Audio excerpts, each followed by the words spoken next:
안녕하세요. 오늘은 11월의 주제, GKS 주제, 영적 수렁에 빠지게 하는 것들에 대한 세 번째 시간으로 악의 상승 효과에 대해서 생각해 보고자 합니다. 오늘의 본문은 사사기 9장 1절에서 6절까지의 말씀입니다. 우리가 서로 어떤 일에 마음과 힘을 합치면은 시너지라는 것이 발생하죠. 악한 일에도 악이 또 다른 악을 만나서 더욱 극에 달해가는 양상들을 우리가 보게 됩니다. 이 시너지는 1 플러스 1이 2가 되는 것이 아니라 3 이상이 되는 것들. 그래서 오늘 우리는 이 본문의 내용을 통해서 악한 동기를 가진 한 사람의 제안에 악한 동조가 더해져서 악이 더 큰 악을 낳는 악의 상승 효과의 한 예를 보게 됩니다. 기드온은 하나님의 용사요, 백성들을 하나님의 뜻대로 이끈 훌륭한 리더였습니다. 하나님이 택해서 사용하셨던 사사 기드온이 죽었습니다. 그 이후에 백성들은 대적의 손에서 자신들을 건져내신 하나님을 기억하지도 않았고, 또 기드온이 백성을 위해서 이루어낸 그 업적에 따라서 그의 가문을 후대하지도 않았다고 기록하고 있습니다. 이런 가운데에서 기드온의 아들 중에 아비멜렉이라는 자가 스스로 왕이 되고자 하는 야욕을 품게 됩니다. 그리고 자신이 목적한 이 일을 성사시키기 위한 계획의 일환으로 자신의 외가 친척들이 거주하고 있는 세겜 땅으로 가서 세력을 규합하고자 합니다. 이제 이 아비멜렉이 외조부의 온 가족들을 모아놓고 말합니다. 너희는 세계 사람들에게 가서 전해라 하면서 말하기를 여룻바알의 아들 70인이 다 너희를 다스리는 것과 한 사람이 너희를 다스리는 것 중에 어느 것이 너희에게 더 낫겠느냐라고 마치 선택이라도 요청하듯이 말을 합니다. 그런데 이 말을 가만히 살펴보면 아비멜렉이 지금 자신의 아비 기드온을 기드온이라고 부르지 않고 여룻바알이라는 이름으로 칭하고 있는데 이것은 다분히 의도적인 것으로 보입니다. 여룻바알이란 이 뜻은 바알과 다투는 자를 말하는 것입니다. 그래서 이 이름만으로도 바알 숭배자인 이 세겜 사람들을 충분히 자극할 만한 요인이 되는 것이었습니다. 그는 시작부터 자신의 욕망 성취를 위해서 자신의 아버지요 또 하나님의 사사였던 기드온과 그의 형제들을 모두 적대시하면서 세겜 사람들을 선동하고 있는 것입니다. 여룻바알의 아들 70인이 너희를 다스리는 것이라고 말하면서 마치 이 70인의 자녀들이 모두 자기와 같은 야욕을 품고 있는 왕자를 차지하려는 계획을 꾸미고 있는 것처럼 자신 한 사람과 비교하여 교묘한 말로 동요를 시키고 있습니다. 그리고 덧붙여서 말합니다. 나는 너희의 고륙 지친임을 생각해라. 곧 그들과 나는 다르다. 나는 너희와 특별한 관계를 갖고 있다라는 것을 강조하는 것입니다. 자신이 목표한 바를 이루기 위해서 일가 친척을 대동하고 혈연지연을 앞세우는 이런 예는 사실 세상에 참 많이 널려 있습니다. 특별하지도 않은 것 같습니다. 많은 경우 그게 딱히 잘못이라고 여기지도 않는 것 같습니다. 하지만 오늘 성경의 이 사정은 다릅니다. 아비멜렉이 지금 자신이 왕이 되고자 하는 이 결정이 그 어디에도 하나님의 확정하심이나 하나님의 부르심에 대한 확인은 전혀 나오고 있지 않습니다. 하나님이 자신을 왕으로 세우고자 하시는가? 이것이 하나님의 뜻에 부합한 것인가?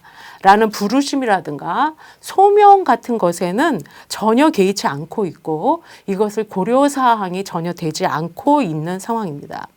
또 적어도 자신이 한 나라의 왕이 된다고 하면 어떤 기조와 정책을 가지고 백성들을 돕고 이끌겠다라고 하는 리더로서의 요건과 자격에도 그닥 신경을 쓰고 있는 것 같지를 않습니다.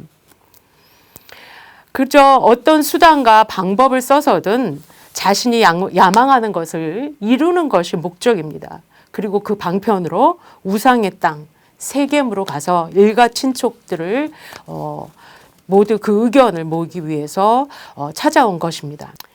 한민족의 지도자가 된다라는 것은 자신의 혈연이나 지역색이나 학연을 강조해서 표를 얻고 사람들을 동원하고 이용해서 되어져서는 안 되는 일입니다.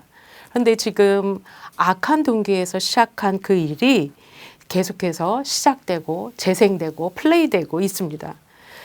지금 그는 시작부터 파벌을 만들고 내가 이 지역에 혜택을 줄 테니 너희와 나는 혈연 관계니 나를 밀어달라라고 하는 어떤 불의하고 불공정한 편법을 이용하고 있는 것입니다.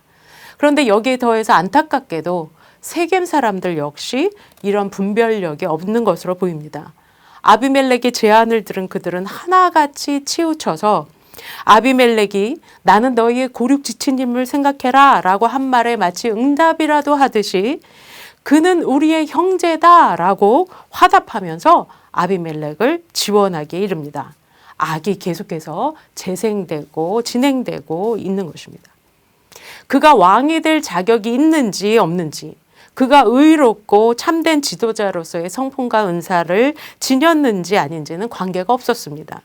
이들의 마음이 기울게 된 이유는 단지 그가 우리의 혈육이다, 일가 친족이다 라는 것에 있었고 그거 하나면 충분했던 것입니다. 곧 나와 관계되기 때문에 이 사람이 권력을 갖게 되면 내게 유리하고 이득이 될 것이기 때문에 의나 불이나 또 선과 악에 관계없이 동조하고 있는 것입니다. 이들에게는 내게 유리한 것이 곧 선이라고 규정되는 것 같습니다. 만약 이들이 하나님의 뜻을 조금이라도 염두에 두었다면 아비멜렉의 오늘 이 제안이 거북하고 불편했어야 할 것입니다. 하지만 오히려 이 제안이 자신들의 귀에 달콤하게 들렸고 또 이런 기회가 찾아왔구나 옳거니 하고 그것을 흔쾌히 받아들였습니다. 사사로운 관계성과 이해 타선으로 서로가 연결되니까 바른 판단력을 상실하게 되고 악에 대해서 서로 동조하고 또 묵인하고 협조하게 되는 것입니다. 악에 악이 더해져서 진행되고 있습니다. 그 다음 4절을 보면 세겜 사람들이 바알브림 묘에서 은 70개를 내어다가 아비멜렉에게 건네주는 내용이 나오고 있습니다. 악의 연속입니다. 악한 동기에서 비롯된 설정이 악한 재료를 지니고 악한 방향으로 흘러갑니다. 어느새 멈추기 힘든 상태가 되어집니다. 또 겉으로 보기에는 뭔가 일이 잘 되어가는 것 같습니다. 악이 상승 가도에 오르는 것처럼 보입니다. 여기에 이 바알브릿이라는 것은 그 뜻이 언약의 바알, 약속의 주 이런 뜻이 들어 있습니다. 마땅히 하나님과의 언약에 신실해야 될 백성들이 하나님이 아닌 우상과의 언약, 우상을 주로 삼는 신전에서부터 나온 출처가 우상에서 비롯된 그 돈을 선뜻 자신의 야망을 이루기 위한 그 목적에 받아들고 있는 것입니다. 이것은 아무리 그 동기가 옳다고 하더라도 가증한 일입니다. 동기뿐 아니라 우리가 무슨 일을 할 때에 과정과 방법에 있어서까지도 하나님의 뜻과 합하도록 우리가 힘써야 됩니다. 예전에 기드온은 바알 제단을 찍고 바알과 다툼으로써 하나님의 제단을 다시 세웠었습니다. 그런데 지금 아비멜렉은 바알 숭배자들과 손을 잡고 바알의 힘을 빌려서 하나님과 다투려고 하고 있습니다. 이전 기드온은 그를 왕으로 추대하고자 하는 백성들의 요청을 거절했었습니다. 하지만 아비멜렉은 하나님의 뜻과 무관하게 스스로 왕이 되고자 하는 욕망에 치우쳐서 악한 계획을 세우고 악한 방법을 사용하고 악한 물질을 손에 받아둡니다.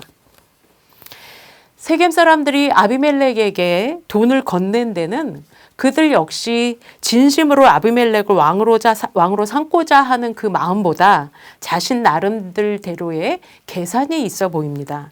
그가 왕이 되었을 때 주어질 어떤 혜택을 기대하는 것은 분명히 있었지만 당시에 종 한 명의 몸값이 20세겔이었던 것을 우리가 생각하면 그들이 지금 아비멜렉에게 준 70세겔이라는 돈은 그렇게 큰 가치가 있는 돈이 아니었습니다.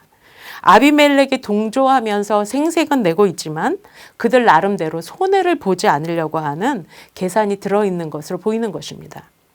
이렇게 또 하나의 악이 보태졌고 이후로 또 악이 얹혀지는 것을 보게 됩니다. 아비멜렉은 이 바알브리 신전에서 받아든 값으로 자신을 조칠 용병을 구합니다. 그런데 이들이 어떤 사람들이라고 했습니까? 4절 말씀을 보면 방탕하고 경박한 부류의 사람들이다라고 합니다. 참 이 모든 과정 하나하나에 선한 것을 찾아볼 수가 없습니다. 그가 이렇게 불량한 자들, 이런 사람들을 고용한 이유가 있는데 이들에게 맡기려고 하는 그 임무가 극악무도한 일을 자행하게끔 시키려는 것입니다. 그것은 바로 앞서서 세겜 사람들을 그가 선동할 때에 자신과 비교하면서 대두시켰던, 그래서 적대시하게 만들었던 기드온의 70명의 아들들, 그 형제들을 모두 학살시키기 위해서 그 일에 이들을 사용하기 위해 고용한 것입니다. 참으로 안타까운 일이 아닐 수가 없습니다. 이전에 기드온은 미디안 왕들을 죽여서 자기 형제의 죽음을 보복했었는데 아비멜렉은 지금 자신의 욕망에 눈이 어두워서 자기 형제들을 모두 처단하고 있는 것입니다. 그가 70명이나 되는 사람들을 처형시켰다라는 이것을 볼 때에 이 일이 단지 사적으로 비밀리 이루어졌다기보다는 공개적이고 공식적으로 처형시킨 것으로 보입니다. 정말 인륜을 저버린 폐륜적인 만행이 아닐 수가 없는 것입니다. 스스로 왕이 되고자 하는 그 욕망, 그 육의 소원에서 비롯된 출발이 점점 더 큰 악행으로 상승가도를 타고 번지고 번져가고 있습니다. 어쩌면 세겜 사람들은 그저 단순한 이기심 정도로 또 자신의 어느 정도 아비멜렉을 왕에 세워서 이득과 혜택을 볼 양으로 시작한 동조였는지 모르겠지만 악에 악이 더해지니 일이 정말 커졌습니다. 여러분, 죄의 속성에는 파급력과 전염성이 있습니다. 고린도전서 5장 6절에는 누룩과 같이 번지고 있는 죄성에 대해서 말씀하셨고 야고보서 1장 15절에서는 말씀하시기를 욕심이 잉태한 즉 죄를 낳고 죄가 장성한 즉 사망을 낳느니라 하셨습니다.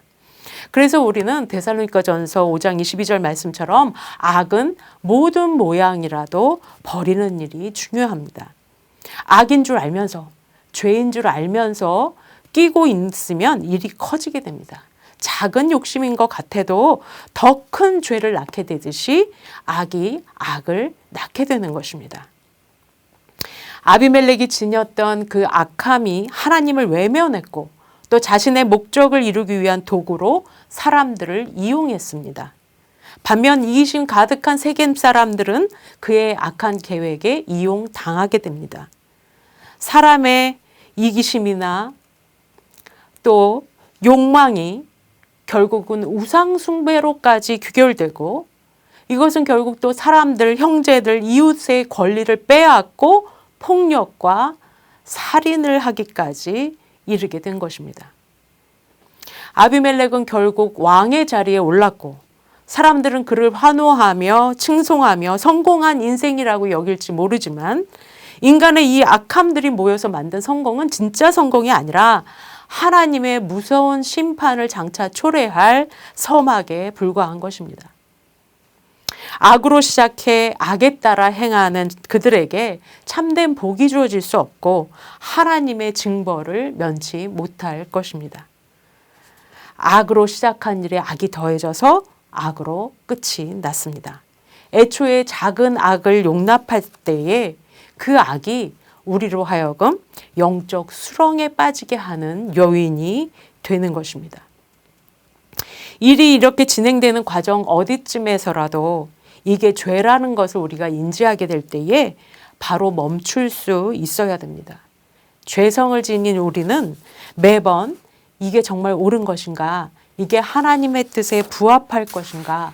이게 내 욕망과 내 뜻을 이루려는 내 욕심이 아니라 하나님이 원하시고 기뻐하시는 것이 맞는가라는 것을 묻고 점검해야 됩니다.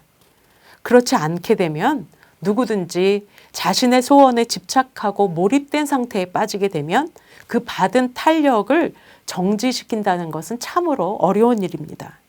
악이 더 확산되기 전에 가능한 대로 조금이라도 더 빨리 가던 길을 멈추고 점검하고 돌아보는 영적인 일이 반드시 필요합니다. 시편 139편 23절에서 24절 말씀을 여러분이 함께 읽어주시면 좋겠습니다. 하나님이여 나를 살피사 내 마음을 아시며 나를 시험하사 내 뜻을 아옵소서. 내게 무슨 악한 행위가 있나 보시고 나를 영원한 길로 인도하소서.